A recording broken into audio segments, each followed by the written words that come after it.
नमस्कार दोस्तों, आज हम एक ऐसी बीमारी के बारे में चर्चा करने वाले हैं जो कि आजकल बहुत कॉमन है।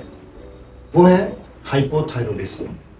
और हाइपोथायरॉयडिज्म पर बात करने के लिए हमारे साथ जुड़े हुए हैं homeopathic physician doctor Sanjay Singh.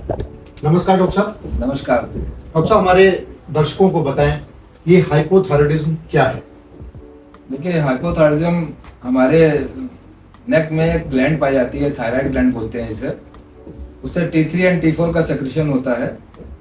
जब T3 और T4 का सेक्रेशन कम होने लगता है तो हमारे ब्रेन में एक छोटी सी ग्लैंड होती है पिट्यूटरी, उससे TSH का सेक्रेशन होता है, थायराइड स्टिमुलेटिंग हार्मोन का, जो थायराइड के फंक्शन को प्रॉपर करती है। तब जब इसमें से कहते हैं T3 T4 थायराइड ग्लैंड से कम होने लगता है तो उसका सेक्रेशन धीरे धीरे बढ़ जाता है। तो लोगों में TSH बढ़ा हुआ दिखने लगता है। लोगों को लगता है हालांकि कि TSH बढ़ रहा है तो हाइपोथायरॉयडिज्म होना चाहिए, लेकिन ऐसा नहीं है, क्योंकि थायराइड ग्लैंड का जो है T3 और T4 का सेक्रेशन कम हो रहा था, इसीलिए इसे हाइपोथायरॉयडिज्म कहते हैं। तो T3 और T4 का सिक्रीशन कम होने की वजह से TSH का बढ़ जाता है जी। उसको रेगुलेट करने के लिए। तो ये बहुत अच्छी बात बताई डॉक्टर साहब की हाइपोथायरॉयडिज्म इसको क्यों बोलते हैं, क्योंकि जनरली तो लोगों को ये लगता है कि TSH बढ़ा हुआ है तो इसका मतलब उसको थायराइड उसका बढ़ा हुआ जी। But exactly it's name is क्योंकि थायराइड ग्लैंड फंक्शन प्रॉपर नहीं कर रही है, जो उसको फंक्शनिंग करनी चाहिए थे उससे अल्टर होके कम हो गया है। प्रोडक्शन ऑफ T3 T4 तो थायराइड ग्लैंड से कम हुआ है, इसलिए इसे हाइपोथायरॉयडिज्म बोलते हैं कि थायराइड ग्लैंड जो है फंक्शन उसका कम हो गया है। ओके। अच्छा, तो इसके डॉक्टर साहब सिम्टम क्या होते हैं कि अगर किसी पेशेंट को थायराइड है तो वो कुछ सिम्टम्स ऐसे पेशेंट्स में नजर आए कि वो खुद ही सोच ले कि हाँ मुझे कहीं थायराइड तो नहीं हो गया है, तो ये कुछ बताएं। देखिए, थायराइड हार्मोन जो है ये T3 T4 जो है सीधे रेगुलेट करता है ग्रोथ को। ओके। और जैसे ही ये कम होता है तो हमारा ग्रोथ जो है गड़बड़ होने लगती है, मतलब हाइट नहीं बढ़ेगी। हाइट नहीं बढ़ेगी। Okay. और चूंकि हाइपो हो रहा है तो सभी कुछ कम होने लगता है, BMR कम होता है, बेसिक मेटाबॉलिक रेट कम हो जाता है, जिसके कारण क्या कहते हैं हमारा डाइट में भी फर्क पड़ता है, वेट बढ़ जाएगा।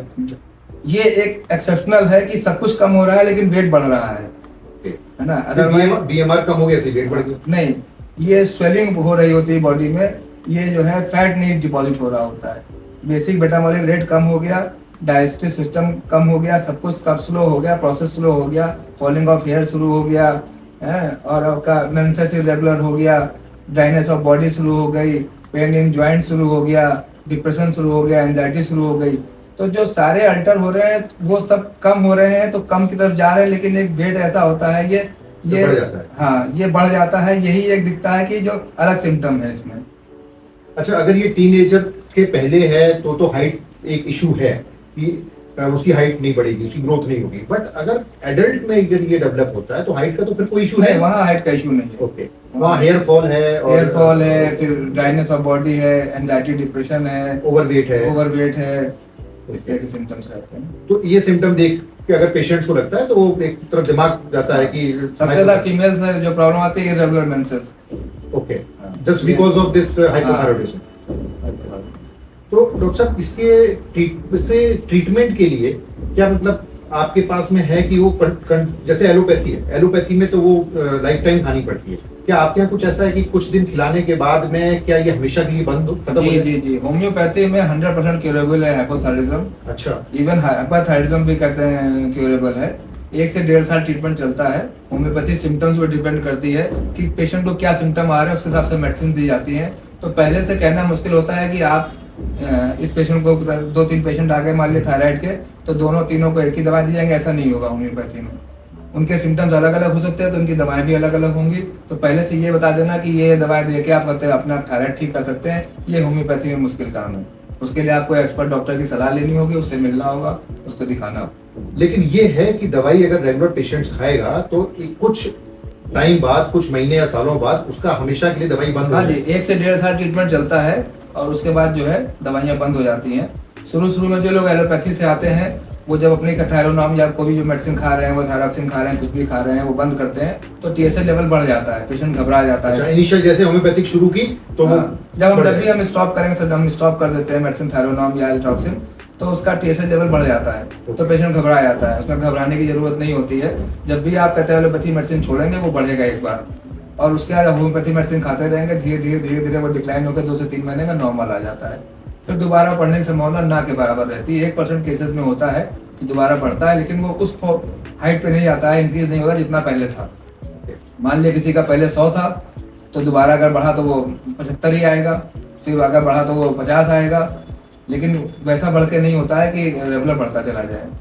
अच्छा डॉक्टर साहब, एक क्वेश्चन और बताइए कि ये होता क्यों है? मतलब ये अगर हमारे दर्शकों को पता चल जाए कि ये इस वजह से होता है, कुछ खाने पीने की समस्या है या सेडेंटरी लाइफस्टाइल है, तो उसको अवॉइड किया जा सके। देखिए, होम्योपैथी में कहा गया evil thinking is a root cause of disease. Okay. पहले बीमारी मेंटल प्लेन पर आती है, फिर फिजिकल प्लेन पर आती है। तो कहीं ना कहीं हम स्ट्रेस लेते हैं, और जहां तक मैं 22 सालों से प्रैक्टिस कर रहा हूँ, मैंने देखा है जितने भी थायराइड के साथ है, सभी थायराइड का इवन कोई भी बीमारी आती है, कहीं ना कहीं से वो स्ट्रेस लेके बैठे होते हैं।